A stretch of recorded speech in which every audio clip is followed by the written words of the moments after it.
Martes ng hapon, biglang sinuspende ang sesyon sa Kamara at pagsapit po ng gabi, namataan ang pag-aalis ng ilang mga gamit ni Speaker Martin Romualdez kasama ang kanyang nameplate.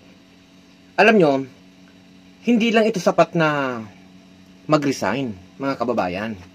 Yan paulit-ulit na pagdepensa, sa mga anomalya, sa mga kontrobersya, kasama na ang flood control at ang mga anomalya sa national budget, ay hindi lang dapat siyang mag-resign, dapat hong managot. Hindi lang simpleng aalis siya dyan, iiwanan niya na walang kasagutan doon sa mga ginawa nilang pagnanakaw sa kabangbayan. Hindi rin sapat ang pagbaba sa pwesto. Dapat imbestigahan at may managot. At pauwiin din niya si Saldico dahil sindaang magkakutsaba. Mga kababayan, lumalabas na ang papalit sa kanya ay si Faustino Boji III. Simbolo naman din ito ng political dynasty. Parehas dang galing dyan sa Solid North. So, ano ang mangyayari sa atin? Nagkakasundo-sundo, mapapanatili pa rin ang dati ding sistema. Sino din ang lugi?